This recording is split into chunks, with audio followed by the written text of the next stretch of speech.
नमस्कार दोस्तों। बहुत बहुत स्वागत करता हूँ मैं आपके अपने चैनल श्री राधे काली में। मैं मुकेश कुमार आज फिर से लेकर आया है भक्त और भगवान से जुड़ी एक सच्ची सुंदर गाथा।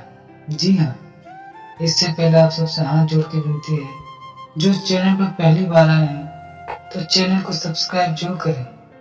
अपना प्यार, अपना सपोर्ट जरूर दें।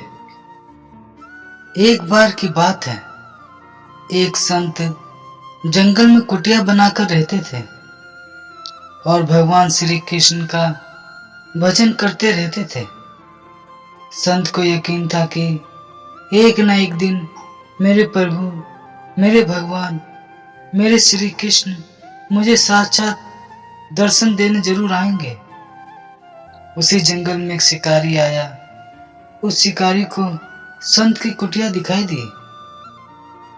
वह उस कुटिया में गया और उसने संत को प्रणाम किया और पूछा कि आप कौन हो और आप यहाँ क्या कर रहे हो। संत ने सोचा, यदि मैं इसे कहूँगा कि मैं भगवान श्री कृष्ण के इंतजार में बैठा हूँ, उनका दर्शन मुझे किसी प्रकार से हो जाए तो शायद इसको यह बात समझ नहीं आएगी। संत ने दूसरा उपाय सोचा। संत ने शिकारी से पूछा, भैया पहले आप बताओ कि आप कौन हो, यहाँ किस लिए आते हो। उस शिकारी ने कहा, मैं एक शिकारी हूँ और मैं यहाँ शिकार के लिए आया हूँ। संत ने तुरंत उसी की भाषा में उसको जवाब दिया और कहा, मैं भी एक शिकारी हूँ और अपने शिकार के लिए यहाँ आया हूँ। शिकारी ने पूछा, अच्छा संत जी, आप यह बताइए आपका शिकार दिखता कैसा है, आपके शिकार का नाम क्या है, हो सकता है कि मैं आपकी मदद कर सकूं। संत ने सोचा, इसे कैसे बताऊं। फिर भी संत कहते हैं, मेरे शिकार का नाम कृष्ण है। वो दिखने में बहुत ही सुंदर है, सांवरा सलोना है, उनके सिर पर मोर मुकुट है, हाथों में बंसी है। ऐसा कहकर संत जी रोने लगे। शिकारी बोला, बाबा आप रोते क्यों हो? मैं आपके शिकार को जब तक ना पकड़ लूं तब तक मैं पानी भी नहीं पीऊंगा और आपके पास नहीं आऊंगा। अब वह शिकारी घने जंगल के अंदर गया और जाल बिछाकर एक पेड़ पर बैठ गया और वहां पर इंतजार करने लगा। भूखा प्यासा बैठा हुआ। एक दिन बीत गया, दूसरा दिन भी बीत गया और फिर तीसरा दिन भी बीत गया। भूखे प्यास से शिकारी को नींद भी आने लगी। बाकी बिहारी को शिकारी पर दया आई। भगवान उसके भाव पर रिझ गए। भगवान मंद मंद स्वर में बांसुरी बजाते हुए आए और उस शिकारी के जाल में खुद फंस गए।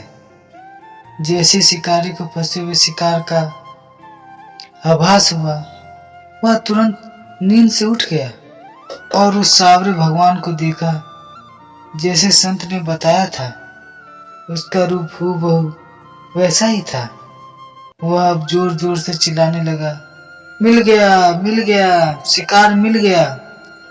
शिकारी ने भगवान श्री कृष्ण को जाल समेत कंधे पर उठा लिया और शिकारी कहता हुआ जा रहा है, आज 3 दिन के बाद मिले हो, खूब भूखा प्यासा रखा है, अब तुम्हें मैं छोड़ने वाला नहीं हूं। शिकारी धीरे धीरे कुटिया की ओर बढ़ रहा था। जैसे ही संत की कुटिया आई तो शिकारी ने आवाज लगाई, बाबा, बाबा, आप कहाँ हो? आपका शिकार मिल गया है। संत ने शिकारी की आवाज सुनी। संत ने तुरंत दरवाजा खोला और संत उस शिकारी के कंधे पर भगवान श्री कृष्ण को जाल में फंसा देख रहे हैं। भगवान श्री कृष्ण जाल में फंसे हुए मंद मंद मुस्कुरा रहे हैं।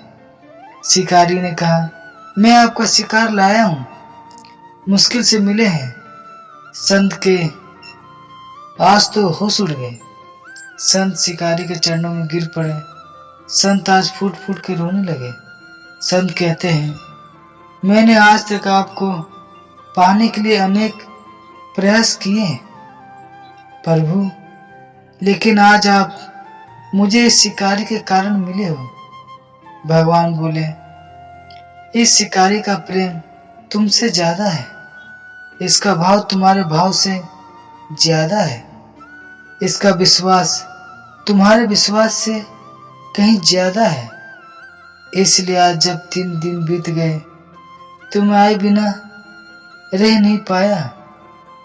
मैं तो अपने भक्तों के भाव के अधीन हूं और आपकी भक्ति भी कम नहीं है संत जी।